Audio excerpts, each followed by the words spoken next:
मेरे प्रिय भाई और बहनों, हम पढ़ते हैं मार्कुस के सुसमाचार और लूकस के सुसमाचार और प्रेरित चरित्र में कि प्रभु यीशु ने अपने पुनरुत्थान के बाद 40 दिन लगातार अलग अलग स्थानों में अलग अलग रूप में अपने शिष्यों को दर्शन दिया। और 40 दिन दर्शन देने के बाद प्रभु स्वर्ग चले गए। शिष्यों को देखते देखते प्रभु यीशु ओझल हो गए। यूहन्ना के सुसमाचार के अध्याय 14 उसके वाक्य 3 में प्रभु यीशु के बारे में कहते हैं कि मैं पिता के यहाँ जाऊंगा और उसके बाद स्थान तैयार कर तुम्हारे पास आऊंगा और तुम्हें भी वहां ले चलूंगा, जिससे जहां मैं हूं वहां तुम भी रहो। जहां मैं हूं वहां तुम भी रहो। यही वास्तव में स्वर्गारोहण के पर्व का मर्म है। प्रभु यीशु पिता के दाहिने विराजमान हैं और प्रभु यीशु हमें उस स्थान के योग्य बनाने के लिए आए। और आज प्रभु यीशु चाहते हैं कि हम भी प्रभु के पास जाएं, प्रभु के पास रहें हमेशा के लिए। यूहन्ना के सुसमाचार के अध्याय 3 वाक्य 16 में हम पढ़ते हैं, ईश्वर ने संसार से इतना प्यार किया कि उसने उसके लिए अपने एकलौते पुत्र को अर्पित कर दिया, जिससे जो भी उसमें विश्वास करे उसका सर्वनाश न हो बल्कि उसे अनंत जीवन मिले। तो प्रभु यीशु इस संसार में इसलिए आए ताकि हमें अनंत जीवन के योग्य बनाएं और अनंत जीवन के लिए तैयार करें। यानी हमें उस अनंत जीवन में प्रवेश करना है, उस स्वर्ग लोक के नागरिक बनना है। मैं आज के परिवेश में इसके बारे में चर्चा करना चाहता हूं। हम इस महामारी काल में हैं और इस महामारी काल में हमें प्रतिदिन हजारों की मौत की खबर मिलती है।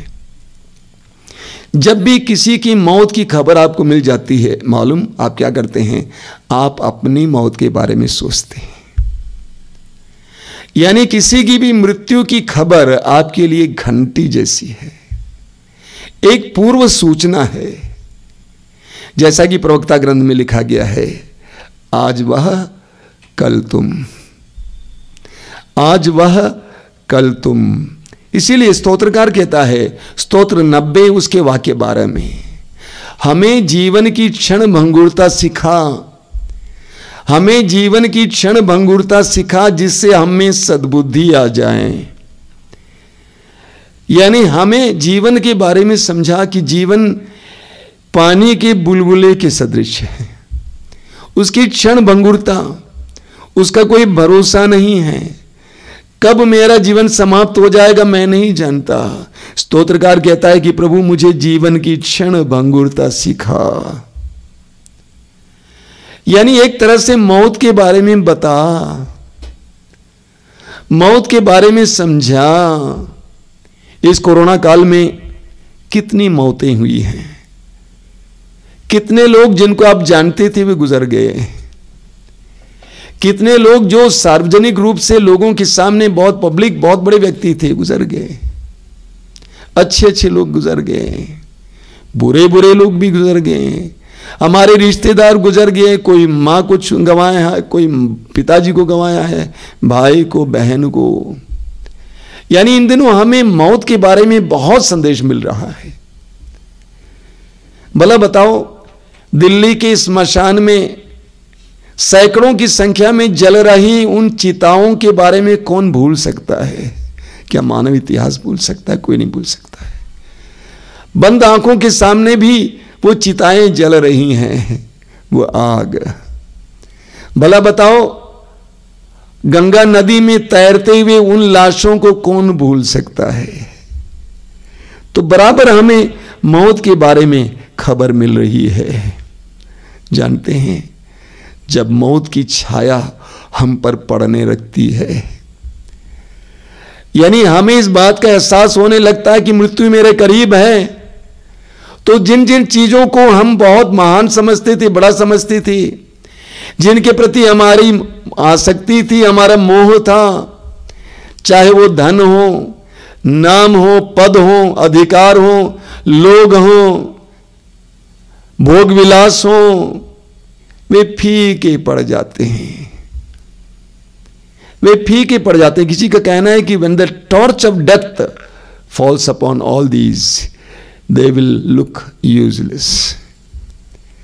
तो मौत की साया हमारे ऊपर आ जाती है, हमें इस बात का एहसास होता है, तो ये सारी चीज़ें हमारे लिए फीकी लगती हैं और हमारी बुद्धि खुलने लगती है, हमें जीवन की सच्चाइयों का पता चलने लगता है, हम गंभीर होने लगते हैं। इसीलिए स्तोत्रकार कहता है, हमें जीवन की क्षण भंगुरता सिखा जिससे हम में सद्बुद्धि आए।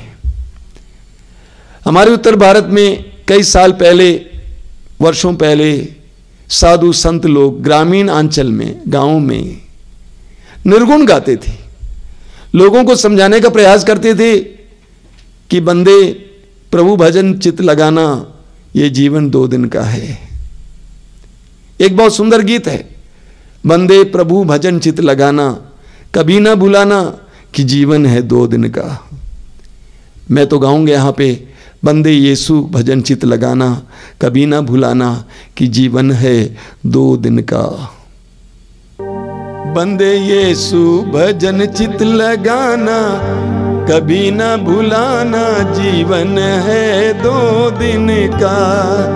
बंदे यीशु भजन चित्त लगाना, कभी ना भुलाना जीवन है 2 दिन का। बंदे यीशु भजन चित्त लगाना, कभी ना भुलाना जीवन है 2 दिन का। बंदे यीशु भजन चित्त लगाना, कभी ना भुलाना जीवन है 2 दिन का। बंदे यीशु भजन चित्त लगाना, कभी ना भुलाना जीवन है 2 दिन का।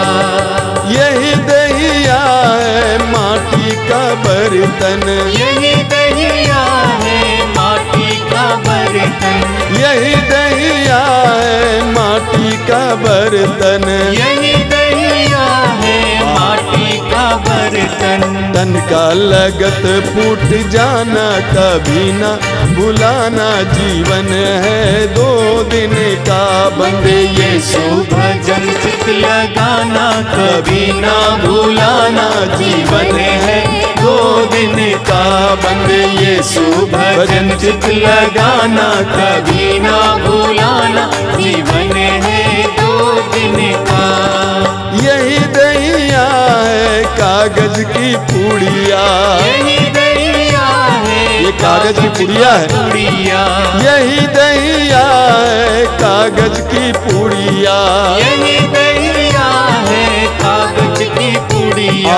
आगी लगत जली जाना, कभी ना भुलाना जीवन है 2 दिन का। बंदे यीशु भजन चित्त लगाना, कभी ना भुलाना जीवन है 2 दिन का। बंदे यीशु भजन चित्त लगाना, कभी ना भुलाना जीवन है 2 दिन का। यही दहिया है फूलों की माला, यही दहिया है फूलों की माला, यही दहिया है फूलों की माला, यही दहिया है फूलों की माला। धूप चढ़त सूख जाना, कभी ना भुलाना जीवन है 2 दिन का। बंदे यीशु भजन चित्त लगाना, कभी ना भुलाना जीवन है 2 दिन का। बंदे यीशु भजन चित्त लगाना, कभी ना भुलाना जीवन है 2 दिन का। बंदे यीशु भजन चित्त लगाना, कभी ना भुलाना जीवन है 2 दिन का। बंदे यीशु भजन चित्त लगाना, कभी ना भुलाना जीवन है 2 दिन का। मृत्यु एक सच्चाई है, इसे कोई भाग नहीं सकता है।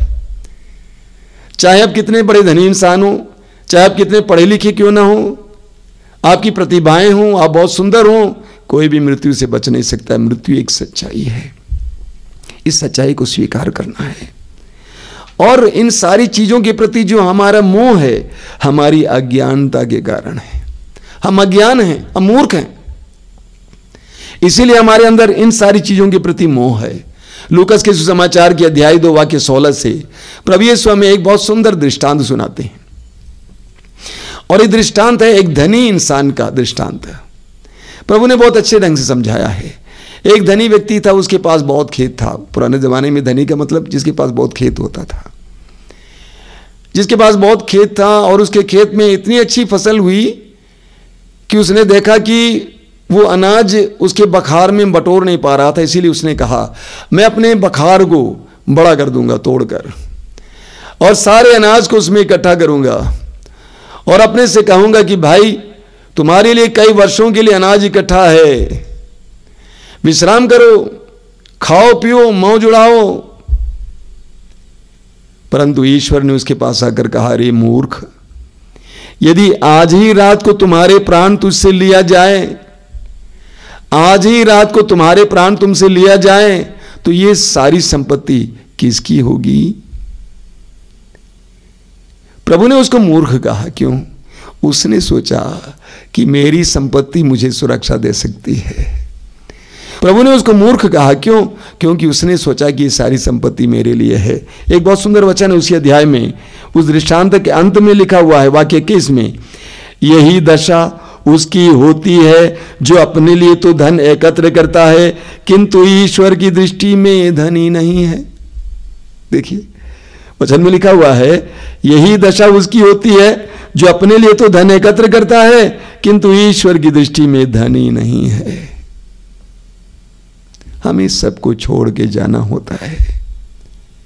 हमारे पास कितना ही धन क्यों ना हो, हम कितने ही सुंदर क्यों ना हो, प्रतिभावान क्यों ना हो, सब कुछ छोड़ के जाना, इस सत्य को जानना चाहिए। एक बहुत सुंदर गीत है जो मैंने 77 में सीखा था, जग में बिना प्रभु परमेश्वर अपना कोई नहीं है जी।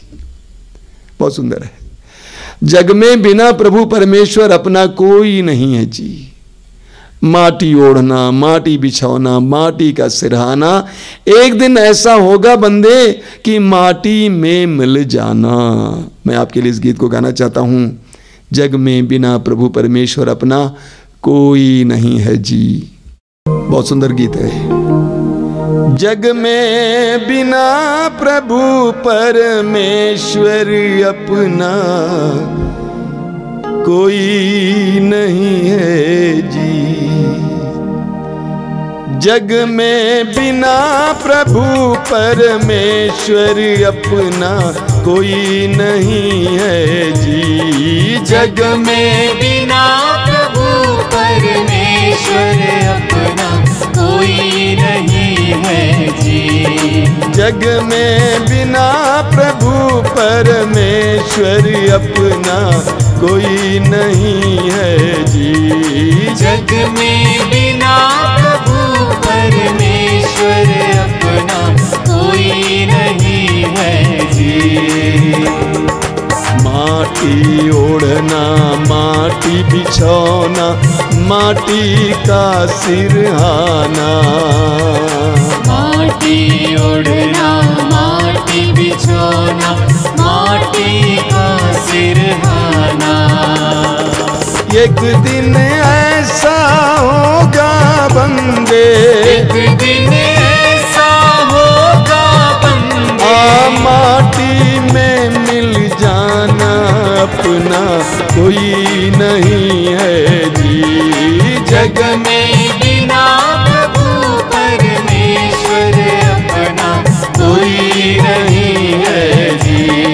जग में बिना प्रभु परमेश्वर अपना कोई नहीं है जी। माई कहे यह पुत्र हमारा, बहन कहे वीर मेरा, माई कहे यह पुत्र हमारा, बहन कहे वीर मेरा। माई कहे यह पुत्र हमारा, बहन कहे वीर मेरा, माई कहे यह पुत्र हमारा, बहन कहे मेरा मेरा। भाई कहे यह भैया हमारा, भाई कहे यह भैया हमारा, नारी कहे नर मेरा अपना अपना कोई नहीं है जी। जग में बिना प्रभु परमेश्वर अपना कोई नहीं है जी। जग में बिना प्रभु परमेश्वर अपना कोई नहीं है जी।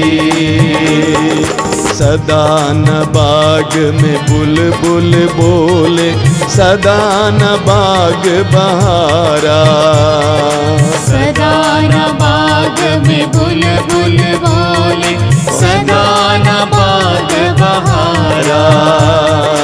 सदा न बाग में बुलबुल बोले, सदा न बाग बहारा, सदा न बाग में बुलबुल बोले, सदा न बाग बहारा। सदा न रहती हुस्न जवानी, सदा न रहती हुस्न जवानी, सदा न रहती हुस्न जवानी, सदा न रहती हुस्न जवानी। सदा न मोहब्बत यारा अपना कोई नहीं है जी। जग में बिना प्रभु परमेश्वर अपना कोई नहीं है जी। जग में बिना प्रभु परमेश्वर अपना कोई नहीं है जी।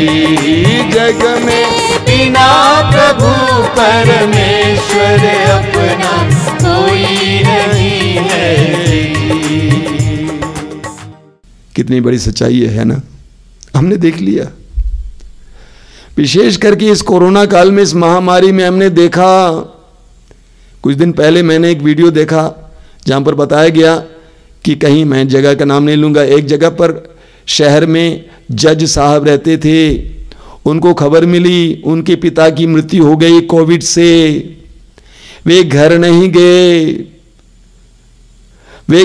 गए, उन्होंने पुलिस से कहा कि आप जो चाहे कीजिए। कहां गया रिश्ता।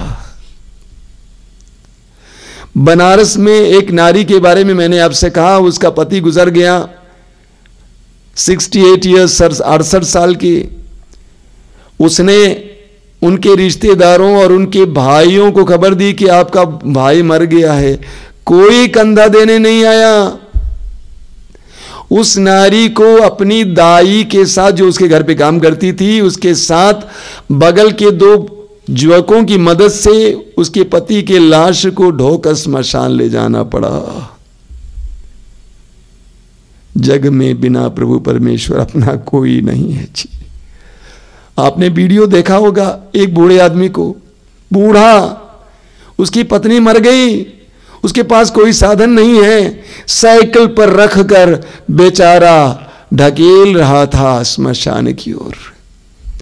जग में बिना प्रभु परमेश्वर अपना कोई नहीं है जी।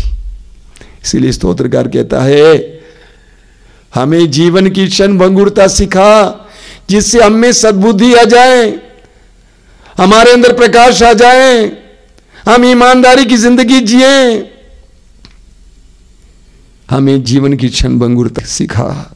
देखिए पौलुस कहते हैं, तिमोथी का पहला पत्र उसके अध्याय 6 वाक्य 7 में पौलुस कहते हैं, बहुत सुंदर वचन है, हम ना तो इस संसार में कुछ अपने साथ ले आए और न यहां से कुछ साथ ले जा सकते हैं। हम ना तो इस संसार में कुछ अपने साथ ले आए और न यहां से कुछ साथ ले जा सकते हैं। सच्चाई है। अंग्रेजी में गुड न्यूज बाइबल में इसका अनुवाद बहुत सुंदर है। What did we bring into this world? Nothing. And what shall we take out of this world? Nothing. हम क्या लेकर आए, क्या ले जाएंगे, यही सच्चाई है, बाकी सब झूठ है। मैं चाहता हूं बहुत जोर से चिल्ला के बोलूं, क्योंकि इंसान झूठ के पीछे दौड़ रहा है, बाकी सब झूठ है। अय्यूब का ग्रंथ अध्याय 1 वाक्य 21। अय्यूब के बारे में आप जानते हैं। अय्यूब के पास जो कुछ था सब चला गया। उसकी संपत्ति गई, उसके नौकर गए, उसके जानवर गए, उसके बच्चे भी दबकर मर गए। अय्यूब ने कहा, मैं नंगा ही अपनी मां के गर्भ से आया और नंगा ही इस धरती के गर्भ में जाऊंगा। ईश्वर ने दिया, ईश्वर ने ले लिया, वो धन्य है। यही सच्चाई है। हम नंगे ही इस धरती के गर्भ, अपनी मां के गर्भ से आए, नंगे ही इस धरती के गर्भ में जाएंगे। इस सच्चाई को कभी भूलना नहीं चाहिए। दुनिया बहुत मोहित करने वाली चीज है। लोग, चीजें, धन, संपत्ति मोहित करने वाली है, चुंबक की तरह। लेकिन मनुष्य को इस सच्चाई को जानना है कि मैं कुछ नहीं ले आया, कुछ नहीं ले जाऊंगा। इस्यास नबी अध्याय 40, देखिए कितना सुंदर वचन है। इस्यास नबी अध्याय 40 उसके वाक्य 7 में लिखा हुआ है, सब शरीरधारी घास के सदृश है। सब शरीरधारी घास के सदृश है और उनका सौंदर्य खेत के फूलों के सदृश है। जब प्रभु का श्वास उनका स्पर्श करता है तो घास सूख जाती है और फूल मुरझा जाता है। निश्चय ही मनुष्य घास के सदृश है। निश्चय ही मनुष्य घास के सदृश है। इस्यास अध्याय 2 वाक्य 22 में प्रभु कहते हैं, मेरे मनुष्य पर भरोसा मत रखो, वह क्या है, सांस मात्र है, नाक के सांस मात्र है। उत्पत्ति ग्रंथ के अध्याय 3 उसके वाक्य 19 में हम पढ़ते हैं। उत्पत्ति ग्रंथ अध्याय 3 वाक्य 19 में वहां प्रभु ने आदम और हेवा के पाप के बाद आदम और हेवा से कहा, मनुष्य तुम मिट्टी हो और मिट्टी में मिल जाओगे। मनुष्य तुम मिट्टी हो और मिट्टी में मिल जाओगे। हम कुछ नहीं ले जाएंगे। कई दिन पहले एक बार मैं ट्रेन में सफर कर रहा था, दिल्ली से बनारस तरफ आ रहा था, शिवगंगा में एसी में काफी बड़ी भीड़ थी। अचानक एक शहर पहुंच गया, वहां से एक परिवार चढ़ा और उनके बर्थ पर, उनके सीट पर कई लोग बैठे हुए थे। सब कुछ चिल्ला के हटा दिए और बोले ये हमारा सीट है, हमारा बर्थ है, हमारा सीट है, हमारा बर्थ है। काफ़ी चिल्लाहट हुई। रात को हम सभी यात्रियों को परेशानी हुई। हम लोग शांत रहे, चुप रहे। सुबह बनारस पहुंच गए। बनारस से पहले एक स्टेशन पड़ता, वहाँ पे वे लोग उतर गए। उतरते समय उन्होंने सारा सामान ले लिए। बाद में उस परिवार का मालिक जो है फिर वापस आता है देखने के लिए कोई सामान तो नहीं छूटा है। नीचे ऊपर सब देख रहा है। मैं उससे बोलना चाह रहा था कि भाई जी आपका तो सामान यहाँ छूटा हुआ है। मैं बोलना चाह रहा था कि आपका तो सीट छूट गया यहाँ पे। कल रात को चिल्ला रहे थे ये हमारा है, हमारा है, कहाँ गया। यही हमारा जीवन है। हम कुछ भी नहीं ले जाएंगे। बोलिए हालेलुया, हालेलुया, हालेलुया। इसलिए लूकस के सुसमाचार के अध्याय 12 वाक्य 15 में, लूकस के सुसमाचार के अध्याय 12 वाक्य 15 में प्रभु यीशु कहते हैं, सावधान, हर प्रकार के लोभ से बचे रहो। सावधान, हर प्रकार के लोभ से बचे रहो, क्योंकि मनुष्य के पास कितनी ही संपत्ति क्यों ना हो, वह संपत्ति उसकी आत्मा की सुरक्षा नहीं कर सकती है। इसलिए प्रभु कहते हैं सावधान, सभी प्रकार के मोह से बचे रहो। तीमोथी के पहले पत्र के अध्याय 6 वाक्य 8 में संत पौलुस क्या कहते हैं? पौलुस कहते हैं, यदि हमारे पास भोजन वस्त्र हैं तो हमें इससे संतुष्ट रहना चाहिए। हमारे पास जो है, हमारी आवश्यकताओं की पूर्ति हो रही है, इसके लिए हमें संतुष्ट रहना चाहिए। इस दुनिया में बहुत सारे लोग संतुष्ट नहीं है, कितना ही मिले संतुष्ट नहीं है। और बड़ा चाहिए, और बड़ा चाहिए, और सुंदर चाहिए, और अच्छा चाहिए। भूल जाते हैं छोड़ के जाना है, भूल जाते हैं छोड़ के जाना है। प्रभु का वचन कहता है कि अगर आपके पास भोजन और वस्त्र है तो इतना ही से संतुष्ट हो जाओ। लूकस के सुसमाचार के अध्याय 9 वाक्य 25 में प्रभु कहते हैं, मनुष्य को क्या लाभ यदि वो सारा संसार जीत ले और अपनी ही आत्मा को गंवा दे। मनुष्य को क्या लाभ यदि वो सारा संसार जीत ले और अपनी ही आत्मा को गंवा दे। सारा संसार जीत लिए, अधिकार, पद, पैसा, नाम, यश, लेकिन अपनी ही आत्मा गंवा दें। अनंत जीवन के योग्य जीवन नहीं है, क्या फायदा है। शायद आपने सुना होगा सिकंदर महान के बारे में। सिकंदर महान, अलेक्जेंडर द ग्रेट, जिनके नाम से लोग थर-थर कांपते थे। दुनिया के बहुत बड़े हिस्से को उसने अपने अधिकार में ले लिया था, अधिकार, शक्ति, सामर्थ्य। लेकिन अपनी मौत से पहले उसने अपने सैनिकों से कहा कि जब मैं मर जाऊंगा मेरे दोनों हाथ कॉफिन के बाहर रखना खुला। पूछा कि महाराज ऐसा क्यों? कहा कि सारी दुनिया ये जान ले कि सिकंदर महान खाली हाथ घर लौटा है, ताकि सारी दुनिया जान ले कि सिकंदर महान खाली हाथ घर लौटा है। एक सच्चाई है मेरे भाइयों, एक सच्चाई है। किसी ने एक बहुत सुंदर बात कही है। उन्होंने कहा कि सबसे बड़ी अद्भुत बात यह है कि मनुष्य जानता है कि उसको मरना है, लेकिन वो इस तरह जीता है कि कभी उसको मरना ही नहीं है। एक अद्भुत बात है। मनुष्य जानता है कि उसको मरना है, लेकिन वो इस तरह जीता है कि वो कभी नहीं मरेगा, मानो वो कभी नहीं मरेगा। एक अद्भुत बात है। फिलिपियों के पत्र के अध्याय 3 उसके वाक्य 20 में संत पौलुस कहते हैं, फिलिपियों का पत्र अध्याय 3 वाक्य 20 में पौलुस कहते हैं, हमारा स्वदेश तो स्वर्ग है, हमारा स्वदेश तो स्वर्ग है, और हम स्वर्ग से आने वाले मुक्तिदाता प्रभु ईसा मसीह की राह देखते रहते हैं। हमारा स्वदेश तो स्वर्ग है। मेरे प्रिय विश्वासी भाइयों और बहनों, मसीह भाई बहनों, ये सत्य हमारे मन में बना रहना चाहिए कि हम यहां के नहीं हैं, हमारा स्वदेश स्वर्ग है। अगर मैंने उसको गंवा दिया तो यहां कितना भी कमा लूं कोई फायदा नहीं है। मनुष्य को क्या लाभ यदि वो सारा संसार जीत ले और अपनी ही आत्मा गंवा दें, अनंत जीवन गंवा दें। प्रभु यीशु कहते हैं यूहन्ना के सुसमाचार के अध्याय 6 उसके वाक्य 27 में, इसलिए नश्वर भोजन के लिए नहीं बल्कि उस भोजन के लिए परिश्रम करो जो अनंत जीवन तक बना रहता है। प्रभु कहते हैं इसलिए नश्वर भोजन के लिए नहीं बल्कि उस भोजन के लिए परिश्रम करो जो अनंत जीवन तक बना रहता है। मेरे प्रिय विश्वासी भाई और बहनों, हमारे मन में ये बात स्पष्ट होनी चाहिए, हम अनंत जीवन के योग्य जीवन जिए। इसायास नबी अध्याय 55 उसके वाक्य 2 में प्रभु का वचन कहता है, आइज़ाया चैप्टर 55 वर्स 2, जो भोजन नहीं है उसके लिए तुम अपना रुपया क्यों खर्च करते हो? जो तृप्ति नहीं दे सकता है उसके लिए परिश्रम क्यों करते हो? जो भोजन नहीं है उसके लिए तुम लोग अपना रुपया क्यों खर्च करते हो? जो तृप्ति नहीं दे सकता उसके लिए परिश्रम क्यों करते हो? मेरी बात मानो, तब खाने के लिए तुम्हें अच्छी चीजें मिलेंगी और तुम लोग पकवान खाकर प्रसन्न हो जाओगे। प्रभु के वचन ने इस समय हमारे हृदय को झकझोर दिया है। हमें हमेशा इस सत्य को जानना है कि हमारा स्वदेश स्वर्ग है। इस जगह को छोड़ के हमें जाना है, हमें स्वर्ग के लायक जीवन जीना है। इन संसार में जो कुछ है मिटने वाला है। प्रभु से प्रार्थना कीजिए आज, प्रभु हमें जीवन की क्षण भंगुरता सिखा जिससे हमें सद्बुद्धि आ जाए। आइए हम प्रार्थना करें।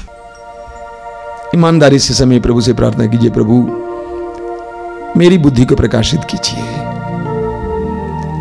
मेरे चारों ओर इन दिनों मौत के बारे में मैं सुनता हूं। मेरे बगल का, मेरा रिश्तेदार, मेरे परिजन, इसको सुनते समय मुझे जीवन की क्षण भंगुरता सिखाई। यीशु, ये जीवन कितना क्षण भंगुर है, नश्वर है। मैं इसमें बहुत ज्यादा जूझा हुआ हूं, इसके लिए हमेशा ललायत रहता हूं। तूने कहा है जहां लाश वहां गिद्ध। इस संसार रूपी लाश पर मैं बैठा हूं, इसी को खाना चाहता हूं। हे यीशु, मुझे सद्बुद्धि दीजिए। संत पौलुस की उस वचन के द्वारा हम इस संसार में कुछ भी नहीं ले आए, हम कुछ भी नहीं ले जाएंगे। अय्यूब के वचन के द्वारा मैं नंगा ही अपनी मां के गर्भ से आया और नंगा ही इस धरती के गर्भ में जाऊंगा।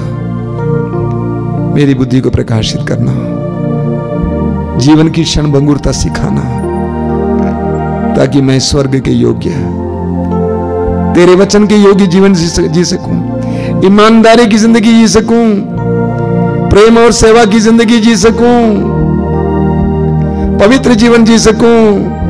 कृपा दीजिए प्रभु, कृपा दीजिए।